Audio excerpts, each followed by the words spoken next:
City న్యూస్కు స్వాగతం.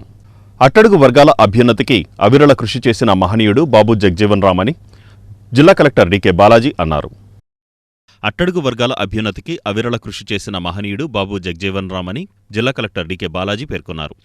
అట్టడుగు వర్గాల అభ్యున్నతికి అవిరళ కృషి చేసిన మహనీయుడు బాబు జగ్జీవన్ రామ్ అని జిల్లా కలెక్టర్ డి.కె. బాలాజీ పేర్కొన్నారు.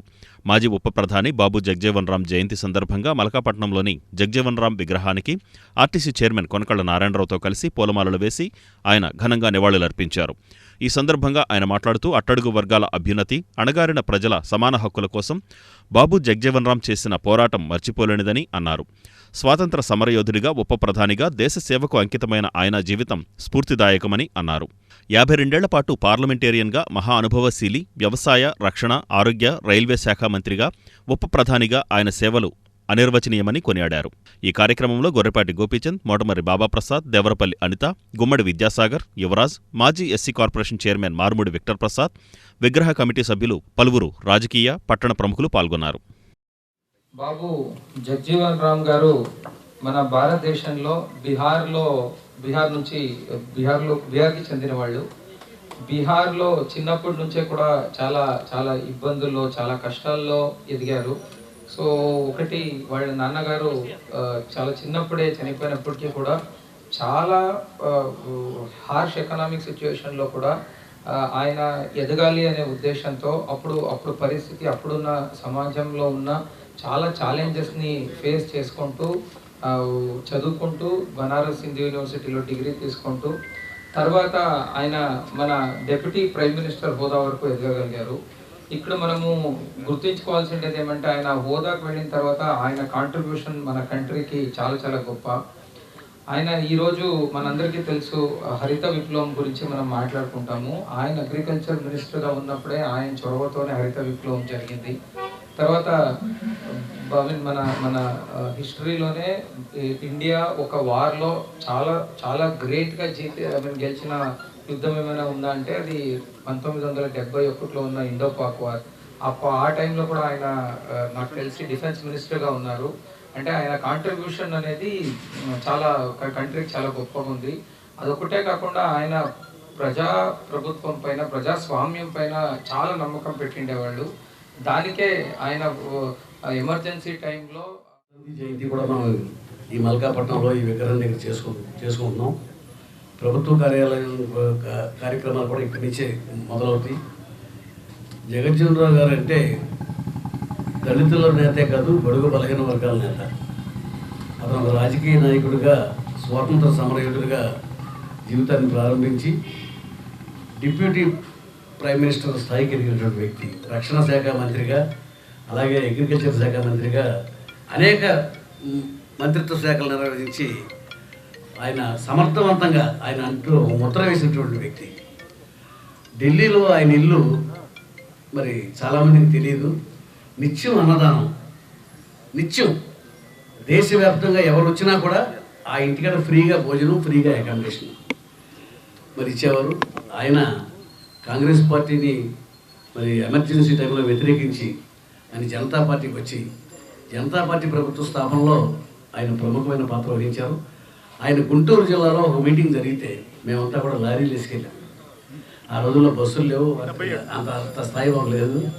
77 అందరం మరి ఇక్కడి నుంచి కొన్ని లక్షల మంది, అటువంటి మీటింగ్ నా కళలో ఎప్పుడు చూడలేదు. అంత గొప్ప మీటింగ్ జరిగింది. నా అదృష్టం కొద్దీ వాళ్ళ అమ్మాయి మీరా కుమార్ స్పీకర్గా ఉండగా పెడన పురపాలక సంఘ కార్యాలయంలో మాజీ ఉప ప్రధాని స్వర్గీయ బాబు జగ్జీవన్ రామ్ జయంతి కార్యక్రమాన్ని నిర్వహించారు. పెడన పురపాలక సంఘ కార్యాలయంలో మాజీ ఉప ప్రధాని స్వర్గీయ బాబు జగ్జీవన్ రామ్ జయంతి కార్యక్రమాన్ని నిర్వహించారు. మాజీ ఉప ప్రధాని, సంఘ సంస్కర్త, స్వాతంత్ర సమరయోధుడు స్వర్గీయ బాబు జగ్జీవన్ రామ్ జయంతి కార్యక్రమాన్ని పురపాలక సంఘ ఆధ్వర్యంలో నిర్వహించారు. ఈ సందర్భంగా జగ్జీవన్ రామ్ చిత్రపటానికి పూలమాలలు వేసి నివాళులర్పించి ఆయన సేవలను కొనియాడారు. Municipal commissioner M. Gopalarao, senior councillor Katakam Prasad, Pichchuka Satish తదితర కౌన్సిలర్లు, పురపాలక సిబ్బంది పాల్గొన్నారు. బాబు జగ్జీవన్ రామ్ దేశానికి చేసిన సేవలు నిరుపమానమని వైసీపీ నాయకులు అన్నారు. బాబు జగ్జీవన్ రామ్ దేశానికి చేసిన సేవలు నిరుపమానమని వైసీపీ నాయకులు అన్నారు. మాజీ ఉప ప్రధాని దివంగత బాబు జగ్జీవన్ రామ్ జయంతిని వైఎస్సార్సీపీ నాయకులు ఘనంగా నిర్వహించారు. పార్టీ కార్యాలయంలో జగ్జీవన్ రామ్ చిత్రపటానికి పూలమాలలు వేసి ఘనంగా నివాళులర్పించారు. ఈ సందర్భంగా వక్తలు మాట్లాడుతూ స్వాతంత్ర సమరయోధుడిగా, సంఘ సంస్కర్తగా 40 సంవత్సరాల పాటు భారత పార్లమెంటులో వివిధ మంత్రి పదవులను నిర్వహించడమే కాకుండా ఉప ప్రధానిగా దేశానికి ఎనలేని సేవలు చేశారని అన్నారు. దళిత వర్గాల అభివృద్ధికి కృషి చేసిన మహనీయుడు బాబు జగ్జీవన్ రామ్ అని, ఆయన సేవలను కొనియాడారు. ఈ కార్యక్రమంలో వైసీపీ ఇన్ఛార్జి పేర్ని కిట్టు, చిటికిన వెంకటేశ్వరమ్మ, సిలార్దాదా, బొర్రా విఠల్, లంకె వెంకటేశ్వరరావు, బోరగడ రమేష్ నాయుడు, థామస్ నోబెల్, గోడవల్లి నాగరాజు, కార్పొరేటర్లు, మండల నాయకులు పాల్గొన్నారు.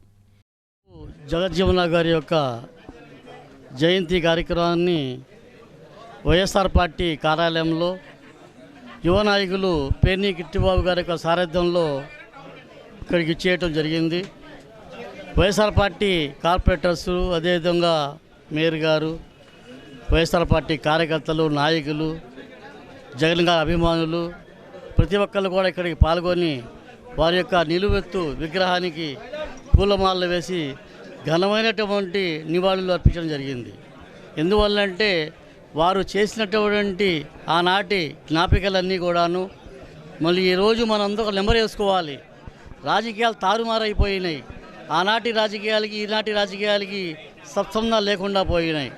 ఎందువల్లంటే ఆనాడు వాళ్ళు పెట్టినటువంటి మరి బాబు జగ్జీవన్ రామ్ గారు కానివ్వండి, డాక్టర్ బిఆర్ అంబేద్కర్ గారు కానివ్వండి, రాసినటువంటి ఆనాడు రాజ్యాంగాన్ని తుంగలో తొక్కేటటువంటి పరిస్థితులు ఇవాళ ఆసనమైనాయి.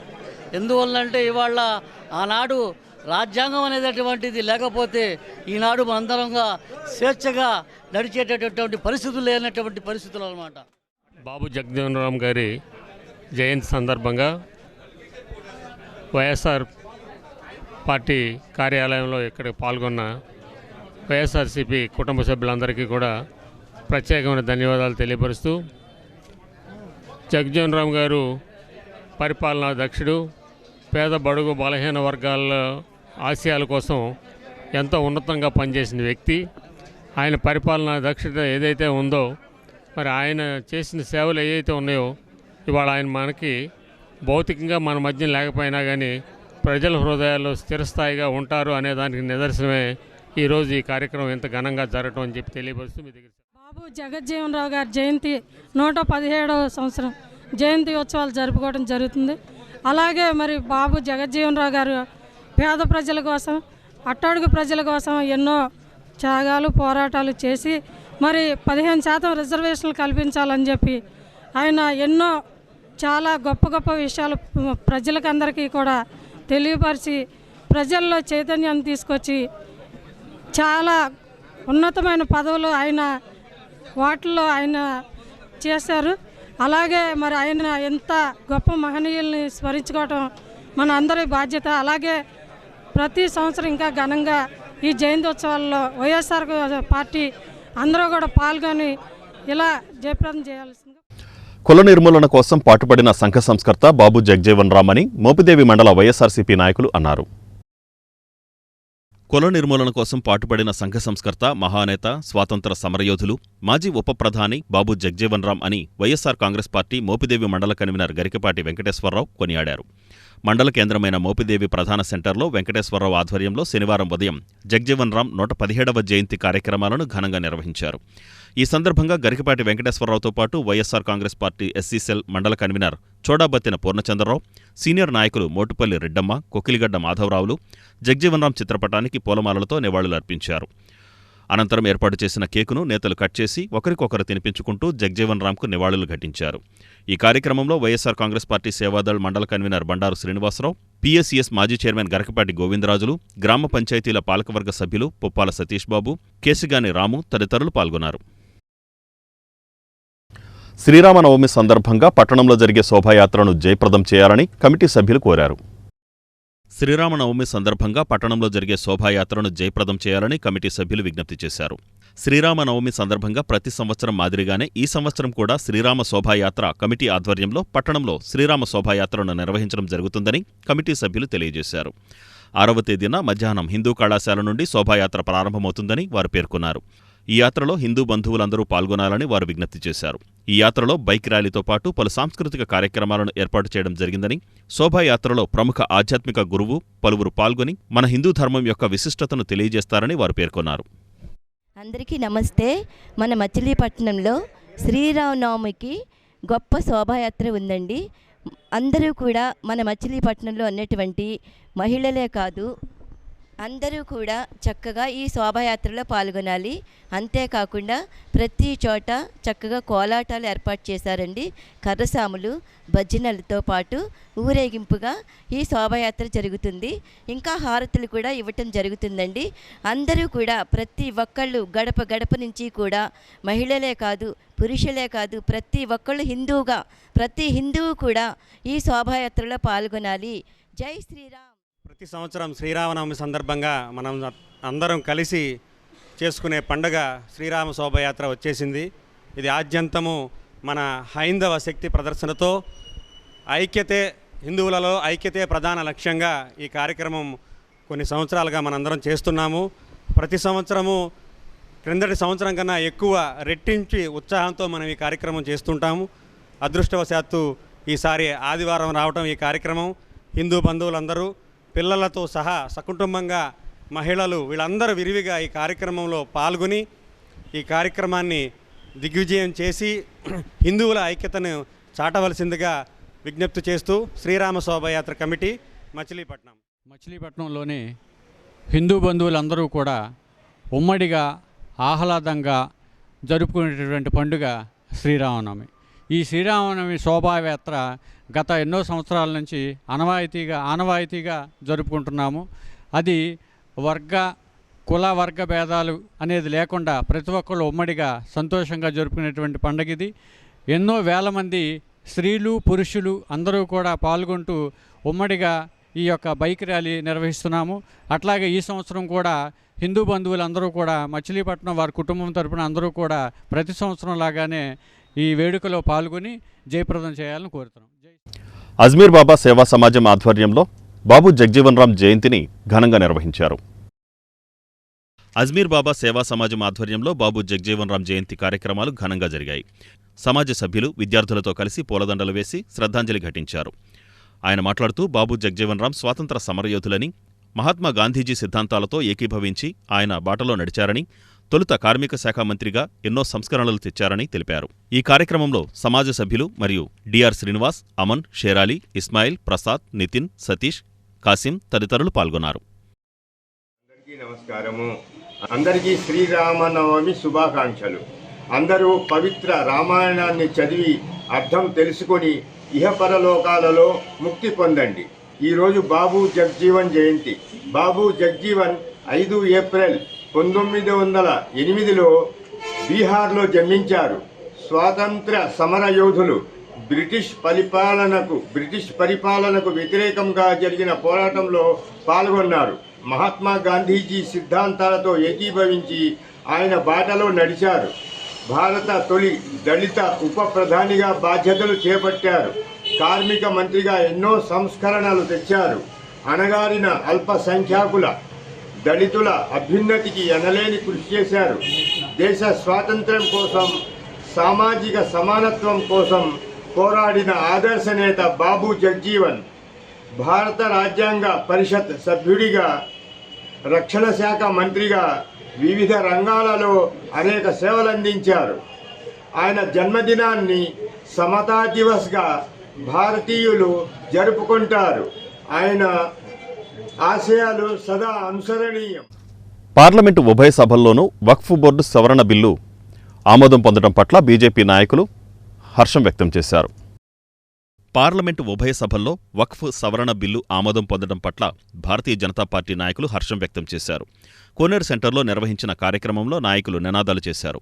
పార్టీ సీనియర్ నాయకులు ధూళిపాళ శ్రీరామచంద్రమూర్తి, కొనపరెడ్డి శ్రీనివాస్ మాట్లాడుతూ ఈ బిల్లుతో వక్ఫ్ కమిటీల్లో మైనారిటీల్లోని అన్ని వర్గాలకు ప్రాతినిధ్యం లభిస్తుందన్నారు.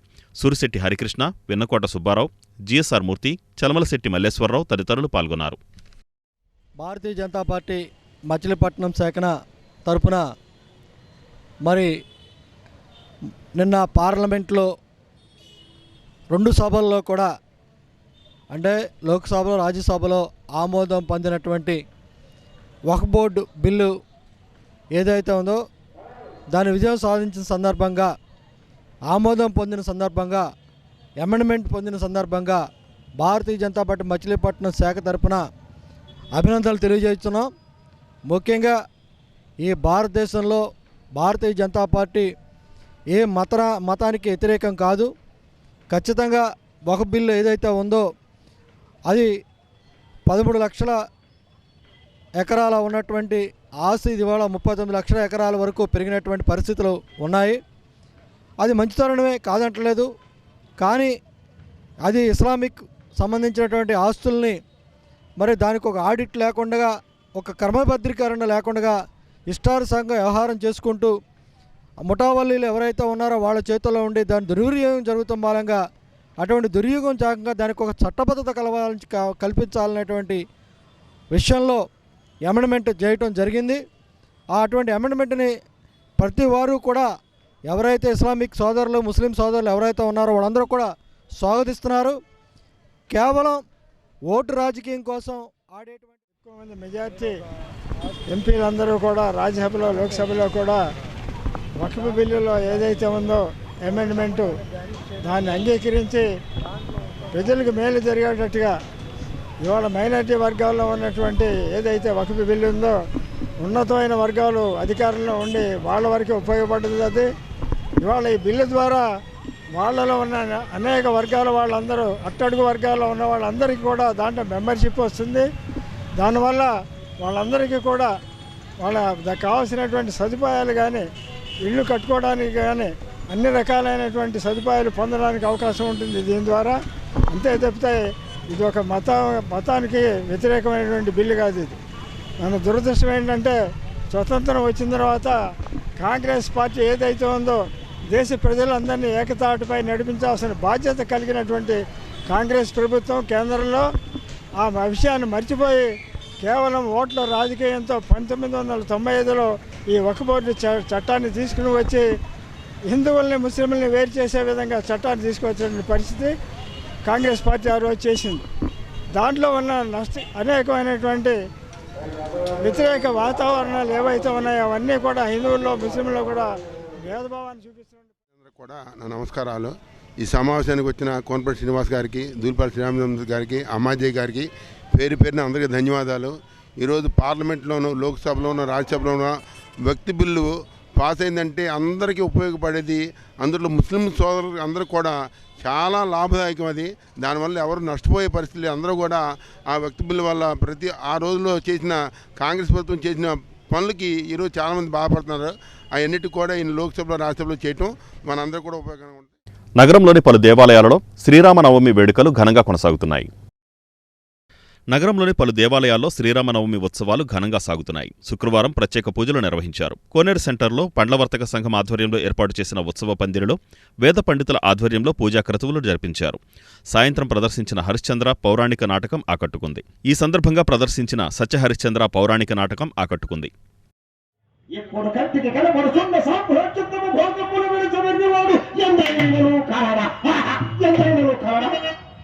నీవు ఆమెను పెళ్లి ఆడుకున్న తమోత్తములు నీ కొడుకై స్వర్గద్వారములు నీ బట్టి తుచ్చరాజులకు స్వర్గ సౌఖ్యములు కూడా రాజ్యాద్య నరకంధ్రవం అన్న వాక్యము వినవా? కావ ఎత్త ప్రతివాదము సాధించి మా ఆత్మ ప్రకారం ఆ పంచమ కన్యల పరిగ్రహించి పూజ్యమైన సామ్రాజ్య భోగములతో పాటు ఆ అంగన భోగములు కూడా యథేచ్ఛగా అనుభవం. నగరంలోని ఓ నగల దుకాణంలో చోరీ స్థానికంగా కలకలం రేపింది.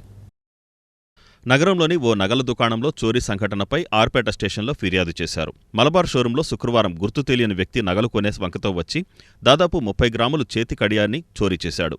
ఈ విషయాన్ని ఆలస్యంగా గమనించిన సిబ్బంది ఆర్పేట స్టేషన్లో ఫిర్యాదు చేయడంతో సీసీ ఫుటేజీ ఆధారంగా పోలీసులు దర్యాప్తు చేపట్టారు. వక్ఫ్ బోర్డు సవరణ బిల్లు ముస్లిం మనోభావాలను దెబ్బతీసే విధంగా ఉందని పలువురు ముస్లిం మైనారిటీ నాయకులు అన్నారు. వక్ఫ్ బోర్డు సవరణ బిల్లు ముస్లింల మనోభావాలను దెబ్బతీసే విధంగా ఉన్నదని పలువురు ముస్లిం మైనారిటీ నేతలు పేర్కొన్నారు. చల్లపల్లిలో ఏర్పాటు చేసిన మీడియా సమావేశంలో కాంగ్రెస్ పార్టీ అవనిగడ్డ నియోజకవర్గ సీనియర్ నాయకులు మీర్ రిజ్వాన్ మాట్లాడుతూ బీజేపీని మతోన్మాద పార్టీగా అభివర్ణించారు. వక్ఫ్ సవరణ బిల్లు పార్లమెంట్లో దారుణంగా ప్రవేశపెట్టి పాస్ చేసి యావత్ భారతదేశంలో గల సుమారు 25 కోట్ల మంది ముస్లిం మైనారిటీ సోదరుల మనోభావాలను దెబ్బతీశారని ఘాటుగా విమర్శించారు. ముస్లిం సమైక్య వేదిక రాష్ట్ర కార్యవర్గ సభ్యులు మహబూబ్ బాషా మాట్లాడుతూ పార్లమెంటు, రాజ్యసభలలో వక్ఫ్ బోర్డు సవరణ బిల్లును పాస్ చేయడాన్ని ఖండించారు. ముస్లిం సమైక్య వేదిక రాష్ట్ర కార్యవర్గ సభ్యులు అబ్దుల్ అజీజ్ మాట్లాడుతూ పేద ముస్లింలను ఆదుకోవడానికి ఉద్ధరిస్తామని ముస్లింలను బురిడీ కొట్టించే విధంగా బీజేపీ ప్రయత్నం చేస్తుందన్నారు. ముస్లిం మైనారిటీ చైతన్య వేదిక జిల్లా అధ్యక్షులు పఠాన్ కరీముల్లా ఖాన్ మాట్లాడుతూ ముస్లిం సమాజం సిగ్గుపడే విధంగా భారతీయ జనతా పార్టీ వ్యవహరిస్తోందన్నారు. వక్ఫ్ సవరణ బిల్లు, వక్ఫ్ అమెండ్మెంట్ బిల్లు మీద పార్లమెంట్లో చాలా దారుణంగా ప్రవేశపెట్టి బిల్లు పాస్ చేపించుకుని యావత్ భారతదేశంలో ఉన్నటువంటి సుమారు 25 కోట్ల మంది ముస్లిమ్స్ల మనోభావాలని దెబ్బతీసినంతలో మాత్రం ఎటువంటి సందేహం లేదు. పార్లమెంటు వ్యవహారాల శాఖ మంత్రి, మైనారిటీ వ్యవహారాల శాఖ మంత్రి అయినటువంటి కిరణ్ రిజిజు గారు ఒక మాట అంటున్నాడు. ఏంటంటే, మేము ఈ వక్ఫ్ బోర్డు బిల్లు, ఈ సవరణ బిల్లుని మేము ముస్లింలకి అభివృద్ధి కోసం కాంక్షించి మేము తీసుకొచ్చామని అంటున్నారు. మరి అదే కేంద్ర మంత్రి గారు ఏమంటున్నాడంటే, ఈ బిల్లు కనుక ప్రవేశపెట్టకుండా మేము పాస్ చేపించకుండా ఉన్నట్టయితే రాబోయే కాలంలో రేపు ముస్లింలు ఈ వక్ఫ్ బోర్డు కానీ ముస్లిం సంఘాలు కానీ మేమున్న పార్లమెంటు కూడా ఇది మాదే అని చెప్తారు. కాబట్టి దాన్ని మేము తీవ్రంగా వ్యతిరేకించి మరి ఈ యొక్క వక్ఫ్ చట్టాన్ని మేము రద్దు చేస్తున్నామని చెప్పాడు ఆయన. అంటే మీరు బీజేపీ వాళ్ళు 15 సంవత్సరాల నుంచి అధికారంలో ఉన్నారు. అంతకుముందు వాజ్పేయి ప్రభుత్వం అధికారంలో ఉంది. వాజ్పేయి ప్రభుత్వం అధికారంలో ఉండగా మరి ముస్లింలపై మరి ఎలా చేశారో దాడులు కానివ్వండి, మరి ఏం చేసిన అభివృద్ధి కానివ్వండి, అనభివృద్ధి కానివ్వండి, ఏం చేసిన గతంలో అందరికీ తెలిసిందే. కానీ దానికి భిన్నంగా మరి 15 సంవత్సరాలు బట్టి నరేంద్ర మోడీ గారి నాయకత్వంలో మరి యూపీ నుంచి మొదలు పెడితే ఆంధ్రప్రదేశ్ వరకు కూడా మరి ముస్లింలపై, క్రిస్టియన్లపై ఈ సమావేశం గల ముఖ్య కారణం ఏంటంటే, ఏదైతే నిన్న మొన్న పార్లమెంటు మరియు రాజ్యసభలో ముస్లిం వక్ఫ్ బోర్డుకి సంబంధించి వక్ఫ్ బోర్డ్ 2024 బిల్లుని పాస్ చేయడం జరిగింది. దీన్ని మేము ముస్లిం సమైక్య వేదిక తరఫున పూర్తిగా ఖండిస్తున్నామండి. ఏదైతే అమిత్ షా గారు పార్లమెంట్లో నిశ్చిక్కుగా అబద్ధాలను మాట్లాడుతూ ముస్లింల పరిరక్షణ కోసమే ఈ అమెండ్మెంట్ బిల్ అంటూ పచ్చి అబద్ధం మాట్లాడుతున్నారండి. యాక్చువల్గా ముస్లింల యొక్క ఆస్తులు 8,72,500 పైచీలకు రిజిస్టర్ కాబడి ఉన్నాయని చెప్పి కిరణ్ రిజిజు గారు ఆల్రెడీ పార్లమెంట్లో చెప్పున్నారు. దాంట్లో ఒక 16,000 పైచీలుగా చరాస్తులు కూడా ఉండేయండి మావి. ఇవి రిజిస్టర్డ్ డాక్యుమెంట్స్ ఇవి. దీనిలో ఏదన్నా ఇల్లిగేషన్ ఉందంటే 994 ఎకరాలు తప్ప అంతకుమించి లేవు. దాంట్లో తమిళనాడులో ఒక 700 ఎకరాలు, ఆంధ్రాలో 150 ఎకరాలు, ప్లస్ పంజాబ్లో 63 ఎకరాలు, ఉత్తరాఖండ్లో 11 ఎకరాలు, జమ్మూ కాశ్మీర్లో 10 ఎకరాలు అండి. వీటి గురించే అన్నోన్ ఆస్తులుగా కోర్టులో గొడవలు జరుగుతున్నాయి. కానీ దీనికి మించి ఒక్క ఇంచు కూడా ఎటువంటి గొడవ లేదండి. ఈ ఏదైతే 8,72,000 ఎకరాలు ఉన్నాయో అవి పూర్తిగా మా పూర్వీకులు, మా ముస్లిం సమాజం ఎడ్యుకేషన్ కోసం, నమాజుల కోసం, కబరస్థాన్ల కోసం పూర్తిగా వాటి వినియోగించడానికి ఇచ్చిన ఆస్తులండి అవి. వాటి మీద కావాల్సిన పూర్తి బాధ్యత, పూర్తి పవర్ మాదేనండి. కానీ ఏదైతే అమిత్ షా గారు కానీ కిరణ్ రిజిజు గారు నిస్సిగ్గుగా పార్లమెంట్లో అబద్ధాలను ప్రచారం చేస్తూ హిందూ ముస్లింల మధ్య గొడవలు రేకొచ్చే విధంగా మాట్లాడుతున్నారు. ఈ అమెండ్మెంట్ బిల్ని మా ముస్లిం సమైక్య వేదిక తరఫున పూర్తిగా మేము ఖండిస్తున్నాము. రాబోయే రోజుల్లో మొత్తం రాష్ట్రం అంతా ముస్లిం సమైక్య వేదిక ఆధ్వర్యంలో నిరసనలు, ర్యాలీలు, అలాగే కోర్టుకెళ్ళే. ఇక్కడ విషయం ఏమిటంటే, ముస్లింలపై పేద ముస్లింలకు హక్కు అందించడానికి, పేద ముస్లింలను ఆదుకోవడానికి, ఏదో ముస్లింలను ఉద్ధరించడానికి అనే ఈ మాటలు చెప్పి బురిడీ కొట్టించే విధంగా బీజేపీ ప్రయత్నం చేస్తున్న సంగతి అందరికీ తెలిసిందే. ఈ బీజేపీ యొక్క కపట ప్రేమ మేము ఎప్పటి నుంచో చూస్తున్నాము. గోత్రా ఘటన కాడ నుంచి మొన్నటి వరకు కూడా, మొన్న శంబల్ జామియా మసీద్ వ్యవహారం కూడా మనందరి ముందు తెలిసిందే.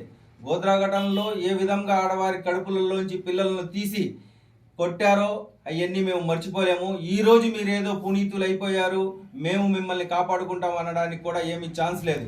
ఎందుకంటే జ్ఞానవాబీ మస్జిద్ కానీ, బాబరీ మస్జిద్ కానీ, మొన్నటి వరకు సంబల్ మస్జిద్ కానీ, 3 రోజుల క్రితం జరిగిన ఈద్ వ్యవహారంలో కూడా మీ యొక్క వైఖరి స్పష్టంగా కనబడింది.